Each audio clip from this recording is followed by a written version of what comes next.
क्या आप जानते हैं 1857 के 5 ऐसे क्रांतिकारी हीरो जिन्होंने ब्रिटिश साम्राज्य को हिलाकर रख दिया। पहले नंबर पे है रानी चेन्नम्मा। कर्नाटक की किट्टूर रियासत की महारानी थी, जिनका विवाह राजा मल्ला सरजा देसाई से हुआ था।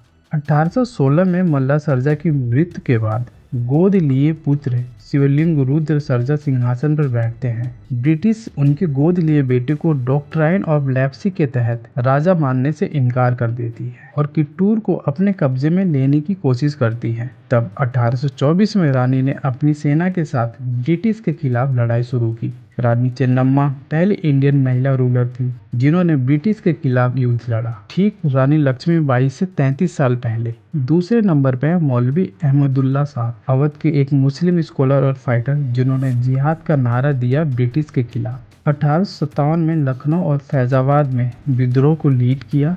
उनकी गोरिल्ला टैक्टिक्स ने ब्रिटिश को परेशान किया और वो मैड मौलवी के नाम से मशहूर हुए।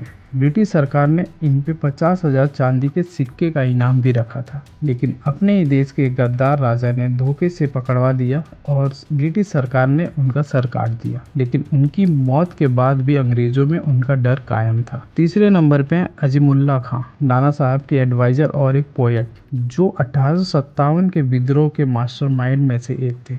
उन्होंने नाना साहब को ब्रिटिश के खिलाफ भड़काया और आज़ादी का मैनिफेस्टो लिखा। वो एक अनाथ थे जो ब्रिटिश के स्कूल में पढ़ते थे, लेकिन आज़ादी के वक्त उन्हीं के खिलाफ हो गए। चौथे नंबर पे बख्त खान, बरेली का एक सूबेदार जो दिल्ली का कमांडर बनता है। 1857 की क्रांति के दौरान मुगल एम्पायर बहादुर शाह जफर को लीड करने के लिए बनाता है और दिल्ली को ब्रिटिश से 4 महीने तक कंट्रोल में रखता है।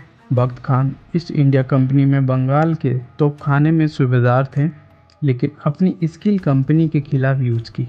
बख्त खान की मृत्यु 1859 में हो जाती है। पांचवें नंबर पे है बेगम हजरत महल। जब अंग्रेजों ने अवध पर कब्जा कर लिया और वाजिद अली शाह को कलकत्ता से बाहर कर दिया, तब बेगम हजरत महल ने अपने बेटे बिरजिस कादर को नवाब बनाकर ब्रिटिश सरकार से विद्रोह किया। लखनऊ में ब्रिटिश के खिलाफ लड़ाई की। उन्होंने वुमेन फाइटर की एक छोटी फौज बनाई थी जो कि ब्रिटिश के लिए अनएक्सपेक्टेड थी। बाद में संघर्ष जारी रखने के लिए अपनी सेना के साथ नेपाल चली गई, जहां 1879 में उनकी मृत्यु हो जाती है। इनमें से कौन सा हीरो आपको सबसे ज़्यादा इंस्पायरिंग लगा, कमेंट में ज़रूर बताएं।